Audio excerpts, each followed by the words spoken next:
Welcome back to the show. My name is elliottdesai, and you're watching On The Trend. Today, I'm here with Kieran Wright, the originator of Small Scale LA. Kieran, for those who don't know you, can you introduce yourself? Sure. My name's Kieran. I've been doing Small Scale LA for about a year or just over a year. I started right at the cusp of the pandemic. And what I do is I take my favorite places in LA, like the Beverly Cinema, and I shrink them down and build them, usually in 1/24 scale.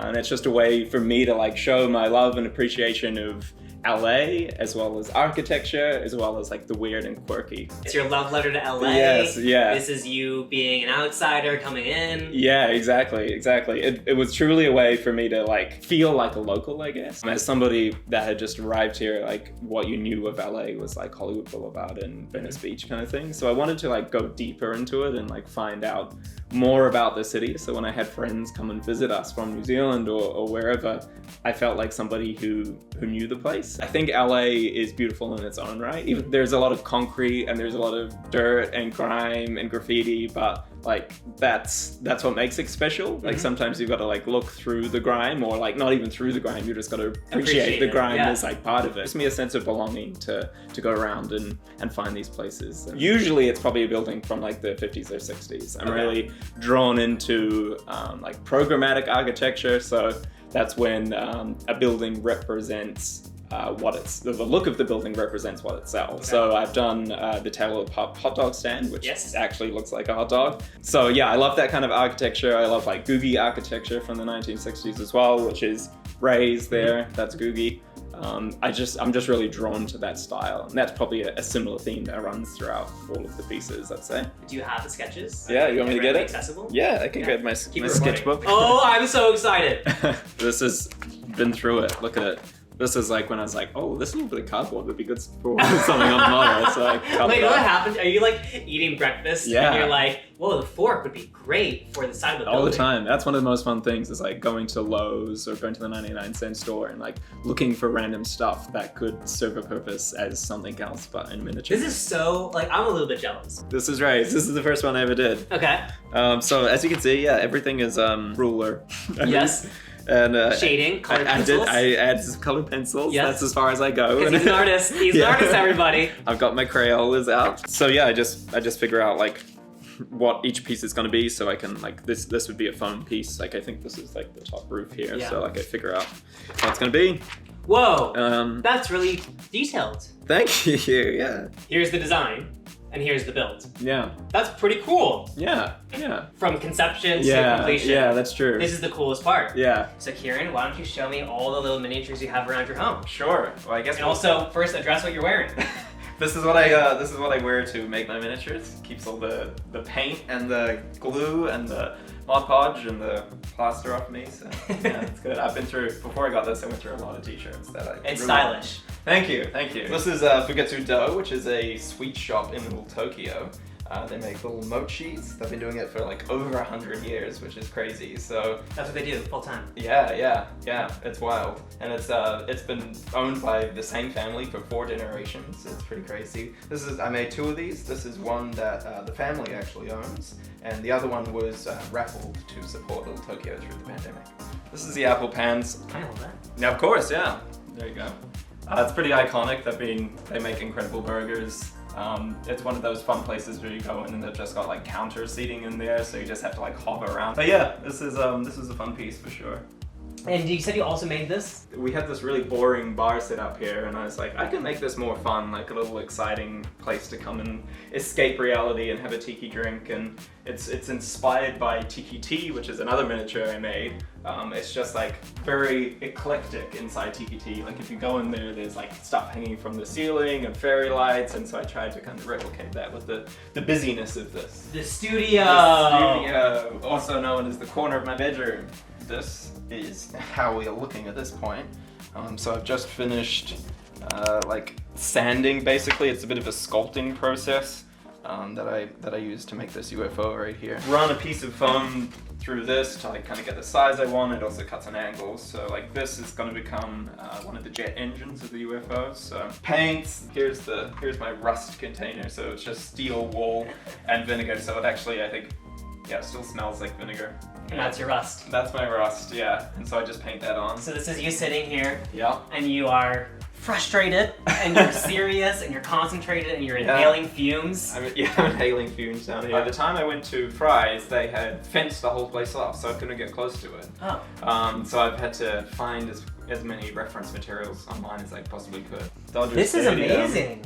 Thank you. Yeah. So I'm gonna do a little some like sidewalk down the bottom here, and the doors need to have. Wait, the brick is immaculate. Thank you. Yeah. What was it? Wow. So yeah, this is just this foam again. So basically, I just like run a knife and a pencil through that, and then just create the brick pattern. So each of these is basically individually cut. And then you painted them individually. Painted them, and then I grout it, and then to make it look old as well. A very authentic build. Yeah, thank you. This is the one that started it all? Oh gosh, made over a year ago now. And I look at this now and I think I like see all the things that I would do differently now, but this was a real learning curve, this one for sure. Like I see things like this join here is like now I would make an angle so you wouldn't see a join like this. This is all like actually bent wire in here, but now I probably just 3D print it because it was like the most painful thing of my life to try and bend wire to fit the letters. For the most part of it, it's all handmade, all hand cut, all hand painted. You call yourself an artist? Yes, I do, I guess. Kind of almost begrudgingly. Why? But just because I don't feel like I'm an artist, you know? Like, there are things that happen that do make me feel more like an artist. To me, I'm just kind of like still building these little things in my bedroom, and it still feels kind of like a hobby. So I discovered a while back that a guy named Jerry Saltz follows me on Instagram, and he's the like senior art critic for the New York Magazine. And he gave me some great advice, and he said that he thinks that I'm potentially really good. So not really good, but potentially really good. But it exists in you somewhere. Yeah. But his advice was like, don't go too far down the rabbit hole of like nostalgia, of just making things for the sake of making it because it's old and people like it. Think more about like what you want to say through your art.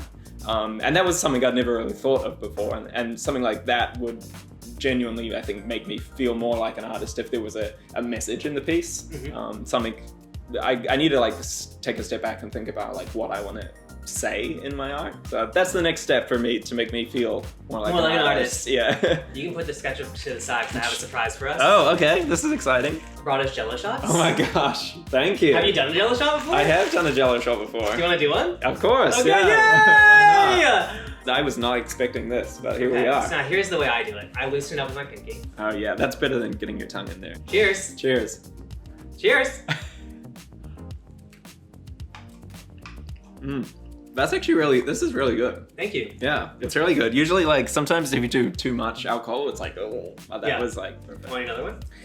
Yeah, why not? Let's get into it. Cheers again. Let's get some synergy going. That's a lot of Jello in your mouth at once. Now I know why the recipe called for 1 ounce. Mm-hmm. Now I just filled these to the top, popped it on. I'm glad this could be part of the episode. That was fun. That was a good surprise. Can you tell me about some of the interesting people you've met over the past year of making these? I've discovered that there's a really cool group of people that are into making miniatures. Okay. So there's a miniature community? There's a big miniature community. Yeah, it's really cool. There's really nice people who are always willing to help out. The very first one I made it and I put pictures online, and a guy reached out, a guy living in Vegas, and he makes miniatures full time, and he was like, this is amazing. Did you know that you could probably sell this for like over $1,000? And I was like, what? This is just like some crazy little fun thing I was doing, and now you're telling me I can make money out of it. Then he was like, yeah, absolutely. If you ever need a hand, like let me know. And he sent me like this huge box of materials, like all these different things. Wow. So yeah, so he was really keen to help out. And there's another guy who lives up in Fresno, Route 9 signs. He makes like old neon signs and stuff. He's really passionate about neon. So yeah, we've become quite good friends, and unfortunately, like I've been doing this all throughout the pandemic. Yeah. So a lot of like the people that I've met has been online. But hopefully at some point I'll get to meet all these people in person then. So I scrolled back to the very first photo you ever posted. Yeah. And you said something, you wrote like, all right, I can tinker with this forever, but it's finally done. Yeah. So now that you've made so many, what is, like, is it an internal feeling, or like, how do you know, like, all right, hands off? That's interesting. That's a good question, because usually, like, back with the very first one, I was like, oh, is it done? Is it not done? But now I feel like I definitively know that it's done. Like, once I've got to, the last point is putting on the dirt. So I get actual ground up dirt and I sprinkle it on and cover it with so blood that's knowledge. like your ribbon cutting ceremony. Yeah, because exactly. Once the dirt goes on, once the dirt's on, it's over. That's it. That's the very last thing I always do on all of them. And once I've done that, then I know it's done. And now this is your full-time. This is my full-time job now. Yeah, wow. I've had to like close the commissions on my website because I just couldn't keep up with like all the messages I get from people like wanting me to make stuff. So it's insane. It's really humbling and it's crazy, and it's just like it's just grown so naturally. Like I always kind of felt like when you had to start a business, that it would be hard. But he's like, this is easy. Anyone can do this. It's just, anyone can make a lifestyle with a small scale of anything. I think it just goes to prove though, like how this is the right thing for me to be doing, because like it never feels difficult. It's just kind of like happening around me, and that's great. Yeah. This was my hobby, and now it's my full-time job. Mm-hmm. And so everyone's like, oh, be careful, because like soon you'll be like, oh, I have to get up and make a miniature. But at this point, that has not happened. But I can't wait for the day where you're like, oh, I gotta paint a sign. Yeah. I feel really grateful that I could, or so far I've been able to turn this into my full-time job, and it's really allowed me a lot of flexibility. I moved to LA basically on a whim. I like sold all my possessions, I quit my job, I moved here with my boyfriend. We had no house, no nothing, and we just come and we've made it work. Like, how did you even decide to quit New Zealand and come here? Oh, that's a good question. I applied for a green card lottery, which is something that the US government runs to diversify the population of the country. They give out 50,000 visas every single year. And so I was kind of at just like a point where I was like, I'm kind of like bored of being in New Zealand, because that's the thing about living in New Zealand is it's an island in the middle of the Pacific, so it's pretty small. I felt like I'd done everything there, and I wanted to like broaden my horizons and go and live somewhere else around the world. So I wasn't sure where I wanted to go, and it wasn't until I had won this diversity lottery, which is insane, the fact that I won it, because there's something like 15 million people around the world apply. Yeah, and they only give out 50,000 Why did they pick you?